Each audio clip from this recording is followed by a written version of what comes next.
सकेंगे। उनके बच्चों को क्या घर पे छोड़ के आएंगे? घर पे तो छोड़ नहीं सकते। और उसके बाद 60 साल के बाद तो औरतें चल भी नहीं पा रही, क्योंकि खाना ही इतना अच्छी तरह से नहीं मिल रहा है ना। गरीबों का बहुत हाल है, ये कहीं तो भी बदल होना चाहिए। दिग्गज है हमारे सामने, उनका मुकाबला करने के लिए हमारा हाथी भी उतना ही सक्षम है। इसके लिए मैं आज बोलती हूँ कि इस हाथी को एक वोट हर एक ने देना चाहिए। हर घर का एक वोट भी मिला ना तो भी हमारा ये सब यहाँ का चुनाव ये बदल जाएगा। अरुण अन्ना गायकवाड़ को सब लोग मदद करो, एक वोट दो, ज़्यादा हम नहीं मांग रहे, 4 वोट 10 वोट हमको दो। हम लोग पैसा बेचने वाले नहीं है, ना पैसा लेने वाले हैं ना पैसा देने वाले हैं। आप लोगों को अगर बाबा साहब की जरा भी ये है, जो बाबा साहब ने अपने लिए जो करके रखा है उसका जरा भी ये है, तो वोटिंग का हक देने के लिए हमने वोट देना ही चाहिए। वोट देने के लिए भी हम लोगों के पास 50 लोग आएंगे, वो लोग आपके पाँव छुएंगे कि हमको वोट दो, आपको 5,000 देंगे, 500 देंगे। 5 दिन के लिए वो दिवाली हो जाएगी आपकी, लेकिन बाद में सब अंधेरा ही अंधेरा रहेगा।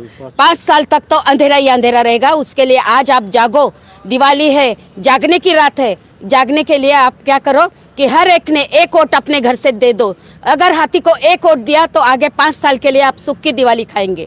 ये हमारे बहन जी का संदेश है। बहन जी के लिए हम लोग, बहन जी ने क्या काम किया है, आप क्या बताएंगे उनके काम के बारे में? बहन जी ने पूना में काम किया कि नहीं किया?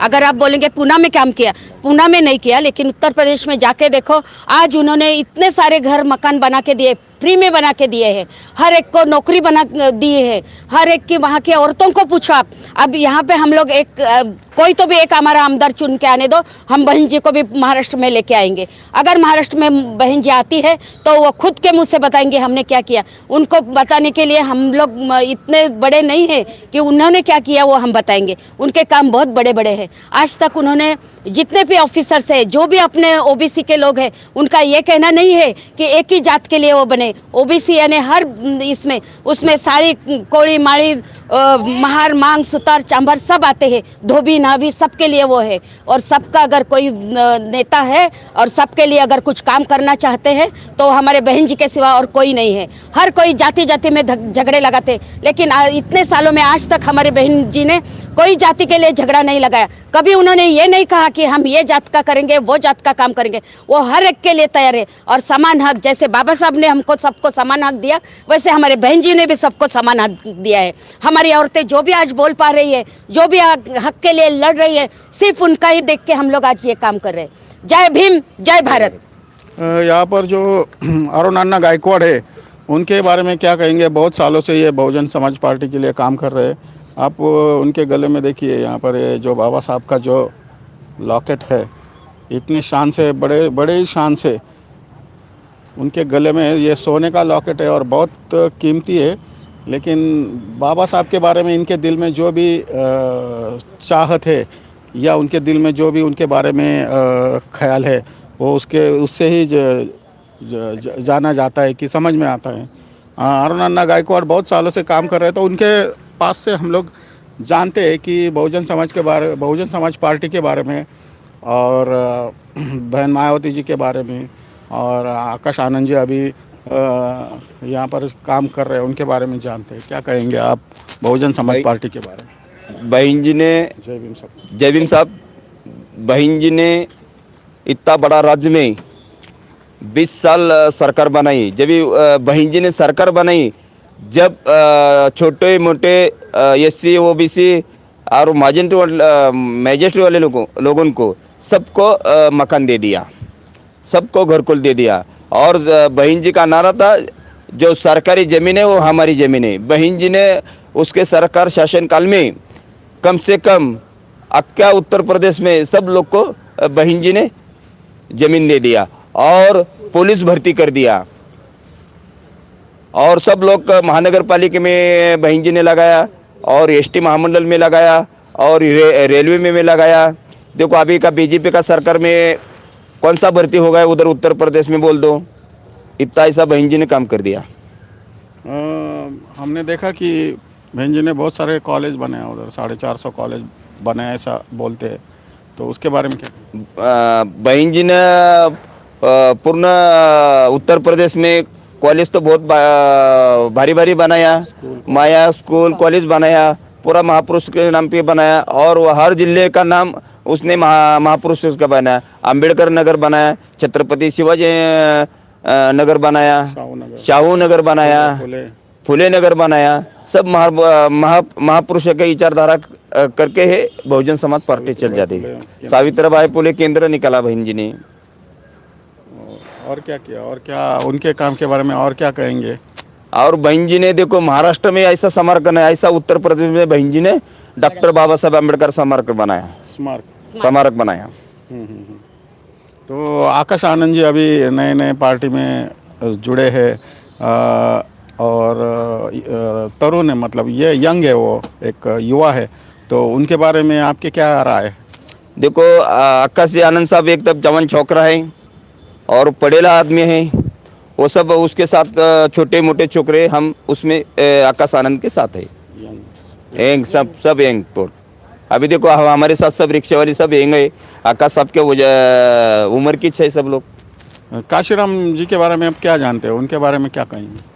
देखो कांसीराम साहब ने जो है ना, ये बहुजन समाज पार्टी जो है ना ऑल इंडिया तक लेके गया, और कन्याकुमारी तक बहुजन समाज पार्टी का नीला झंडा बाबा साहेब का जाते कन्याकुमारी तक बहुजन समाज पार्टी का हत्ती मानने रहो कांसीराम साहब ने लेके गया। आप तो मार कम्युनिटी से नहीं है, फिर भी आप इतना सारा जानकारी रखते हैं, इतना काम कर रहे हैं आप, और आप काम करने की आपके उम्मीद को देख के ऐसा नहीं लगता कि आप मार कम्युनिटी से फिर भी आप कर रहे, तो ये बहुत ही मतलब प्रशंसनीय भाव है कि हमें आदर लगता है, अभिमान लगता है सभी को कि आप इस कम्युनिटी के ना होते हुए भी इतना काम कर रहे हैं। तो ऐसा क्यों? देखो कैसा है, ये बहुजन समाज पार्टी पहला मूवमेंट, बाद में पॉलिटिकल। और ये बहुजन समाज पार्टी ऐसा है, एक बार बहुजन पार्टी को आदमी जुड़ा तो छूटता नहीं है। क्यों? इसका पूरा कैडर बेस कार्य करते रहता। किसने कोटि रुपए भी दिया तो इसका कार्यकर्ता फूट जाएगा नहीं है। तो आपको बहुत बहुत शुभकामनाएं। आपके जो पूना में आप जहाँ से चुनाव लड़ रहे हैं, वो सारे मतदाताओं से, वोटर से आप क्या कहेंगे, क्या अपील करेंगे? देखो पहला मैं तो विधानसभा में चला गया ना, तो पहला जो गौर गरीब का जो है ना छोकरे लोग, सबको गवर्नमेंट को जॉब को लगाएंगा। नंबर 2 जो महापुरुष को जे अपना समाज मंदिर जो है ना, तो पहला मैं कर डालूंगा।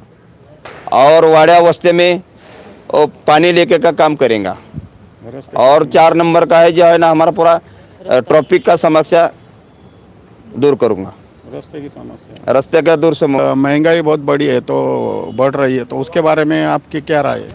देखो तुम्ही बोलणार आहे का?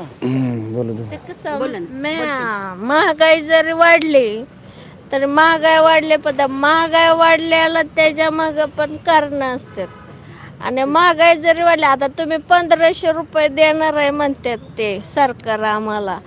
आमच्या घरातले माणसं जे दारू पितात, ती एक माणूस दिवसाची नाही म्हणलं तरी 2 ते 3 हजाराची दारू पित असेल. मग 1,500 ह्यांचा आलेला आम्हाला कितपर्यंत पुरणार आहेत? हा प्रस्ताव मी 10 वर्षापूर्वी पाठवला होता. आज 70 का दारू बंद करावी, हा का पैसे वाढवा दारू प्यायला? दारू प्यायला पैसे वाढवलं तर कमीच पडते ना, कमीच पडते. आज 3,000 घरातला माणूस उडवीत असन, तुम्ही दिलेली भीक आम्हाला कितपर्यंत पुरणार आहे? आम्ही आमचं सक्षम आहोत ना. ती महागाई तर वाढू द्या, पण ती ही दारूला जी जातात पैसे, मी सरकारला प्रस्ताव मांडला होता. सरकार कुणाचं बी येऊ द्या, मला त्याच्याशी घेणं देणं नाही. पण माणसाचं कसं, तुम्ही थोडी राजकारण, समाजकारण ही सगळं बाजूला ठेवा, थोडी माणुसकी दाखवा ना. आज 70 वर्ष झालं आपला देश स्वतंत्र झालाय, पण 70 वर्षात तुम्ही काय हे केलं की बाबा तुम्ही आज जे समाज संकटात आहे, तुम्ही समाजासाठी काम करा. तुम्हाला आरक्षण घेऊन, लोकांचं आरक्षण हिसकावून तुम्हाला काय भेटणार आहे? हे जे समाजात जे समस्या आहे त्याचं थोडंफार निवारण करा ना. मी म्हणत नाही माझंच मालक निवडून यावं, त्याचं मला म्हणायचं नाही. तुम्ही जरी निवडून आला तरी चालेल, पण तुम्ही कसं समाजासाठी काम करा ना. समाज आपला देश संस्कृतीचा आहे, आपल्या देशात संस्कार आहेत. जर समोरच्या देशासारखं आपल्या देशात आणायचं का संस्कार व्यवस्थित? कसं म्हणजे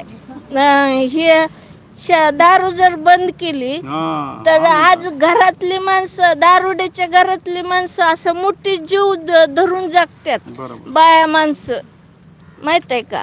धन्यवाद धन्यवाद. तुम्ही काय करणार? हम तुम्हारे साथ हैं. तर तो अरुण अन्ना गायकवाड़ जो है हमारे यहाँ के जो विधायक बनने वाले हैं, तो उनके हौसले और उनके कामों का जो ये है, कामों का जो करने वाले हौसले हैं वो बहुत बड़े हैं. तो उनको बहुत बहुत शुभकामनाएं. आप चुनाव जीत के आए और बहुजन समाज का और सारे बहुजनों का नाम ऊंचा करें. जय भीम. जय भीम. जय भीम. जय भारत.